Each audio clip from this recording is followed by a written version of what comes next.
हैं विशाल सैनी जी, विश्व हिंदू परिषद से, जिला कार्यकारिणी महेंद्रगढ़ से।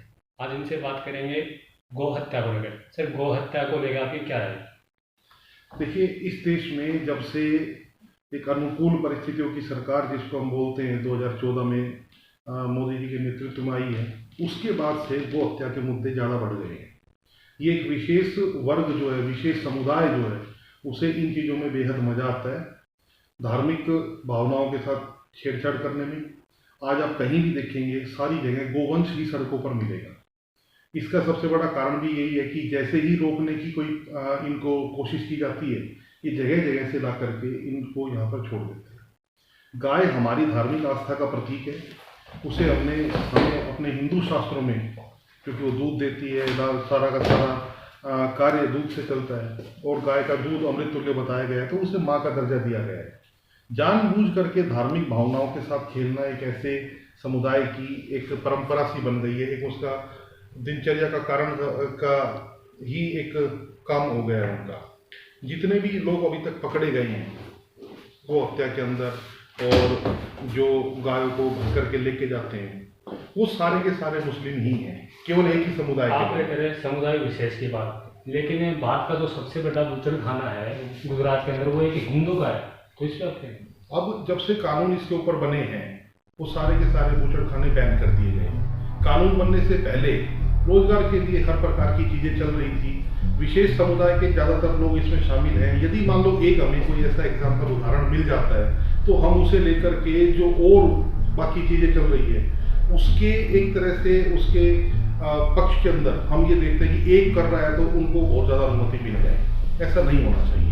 यदि एक व्यक्ति किसी प्रकार से नास्तिक है, उन चीजों को मान्यताएं नहीं दे रहा है, इसका मतलब ये नहीं है कि दूसरे विशेष समुदाय को या किसी को भी इस प्रकार की अनुमति मिल जाए।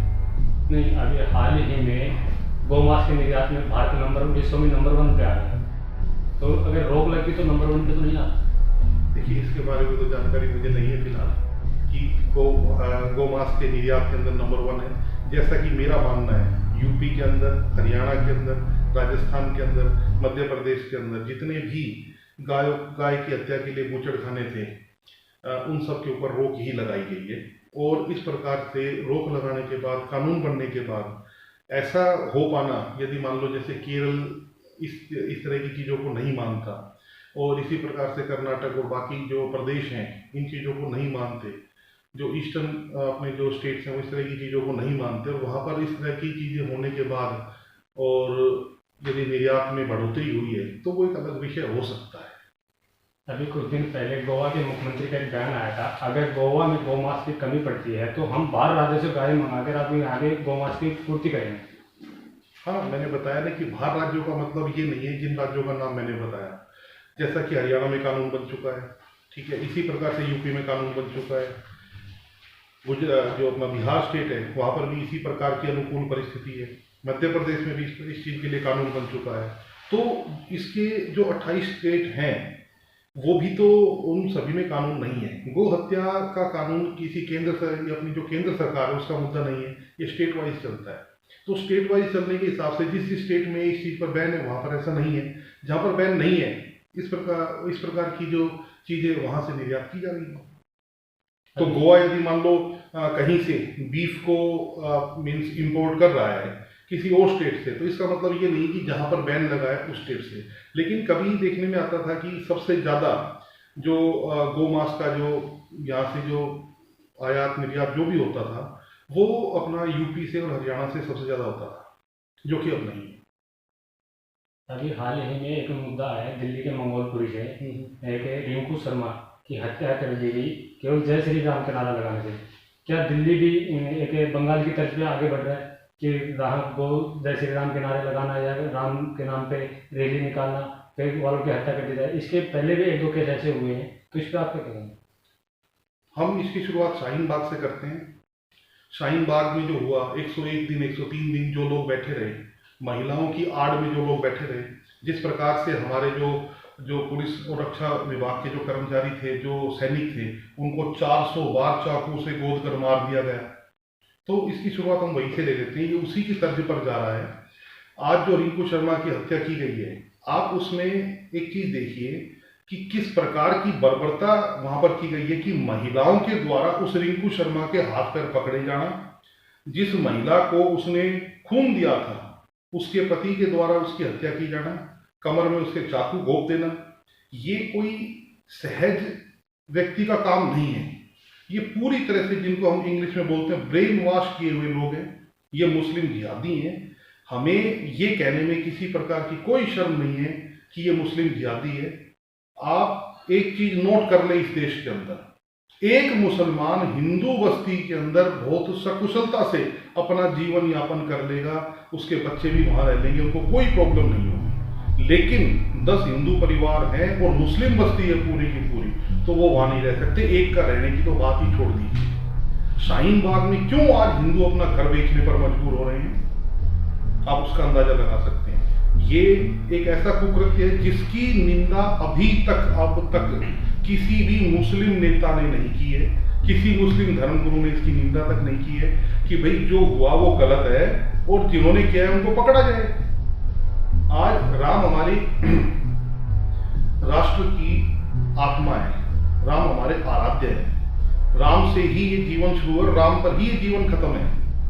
आज हमारे आराध्य का यदि मंदिर बन रहा है, 492 साल के बाद हर 77 बार उसके ऊपर हमले हुए हैं। उन हमलों के अंदर 4,80,000 से ज्यादा हिंदू वीरों ने शहादत दी है। उसके बावजूद भी कानूनी दावपेच के अंदर सारी चीजें जीतने के बाद, माननीय सुप्रीम कोर्ट के फैसले के बाद जब मंदिर का निर्माण हो रहा है और उसमें यदि जय श्री राम का नारा इतना चुभता है, तो आप देख लीजिए कि ये पूरा देश ही, दिल्ली ही नहीं पूरा देश ही किस तरफ जा रहा है। रोहित ये जो रिंकू शर्मा की जो ये हत्या है, ये मुस्लिम जिहाद का एक जीता जागता एग्जाम्पल है, उदाहरण है कि हमारे देश की राजधानी में भी इस प्रकार की चीजें चल रही है। अब आखिरी सवाल आपसे है, तो देश की राजधानी की बात आती है तो 26 जनवरी को जो लाल किले पर जो हुड़दंगबाजी हुई, जो तिरंगे का अपमान किया गया, उसको आप किस प्रकार से देखें? देखिए, ऐसा नहीं होना चाहिए था। किसान हैं, हम किसानों को कोई और संज्ञा भी नहीं देना चाहते, वो अपनी बात रख रहे हैं, लेकिन जो हुआ वो बिल्कुल गलत था। जिन्होंने किया वो पकड़े भी गए सारे के सारे। 26 जनवरी का दिन जो चुना गया वो उन्होंने ठीक है चुन लिया, संविधान उस दिन लागू हुआ था। उस दिन थोड़ी सी सिक्योरिटी में भी 15 अगस्त को, 26 जनवरी को, 2 अक्टूबर को, इस समय हमेशा ही थोड़ी आज़ादी का सा माहौल हर जगह रहता है और प्रदर्शनकारियों से इस प्रकार की उम्मीद कतई नहीं थी कि वो देश के जो अपना जो राष्ट्रीय निशान है उसके साथ इस प्रकार का खिलवाड़ करेंगे। एक ऐसा था कि ठीक है आ सकते हैं, जैसा हमने न्यूज़ चैनल पर देखा और पढ़ा, लेकिन उसकी आड़ के अंदर जो ये हुआ हम उसकी कड़ी निंदा करते हैं। ऐसा नहीं होना चाहिए था। हमारे लिए सबसे बड़ा अपना देश का निशान ही है, उसके अलावा बाकी सारे निशान छोटे हैं। जैसे आप कह रहे हैं कि देश का निशान सर्वोपरि, हम भी मानते हैं कि देश का निशान सर्वोपरि है, लेकिन यहाँ पुलिस प्रशासन और जो खुफिया एजेंसी है उसकी भी कहीं ना कहीं चूक नजर आ रही है कि यहाँ पर लाल किले पे आम दिन कोई परिंदा भी पर नहीं मार सकता बगैर सिक्योरिटी चेकअप के लिए। इतने लोग हथियारों के साथ कैसे पहुँच गए वहाँ? देखिए, चूक का विषय ये सरकार को देखना है। हम लोग जो देखते हैं एक सामाजिक संगठन होने के नाते हम लोग ये देखते हैं कि जो हुआ वो गलत हुआ।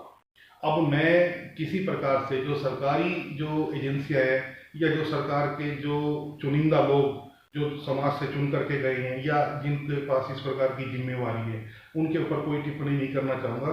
उन्होंने अपना काम बहुत अच्छे तरह से निभाया होगा। अब जो भी हुआ है वो हम सबने देखा।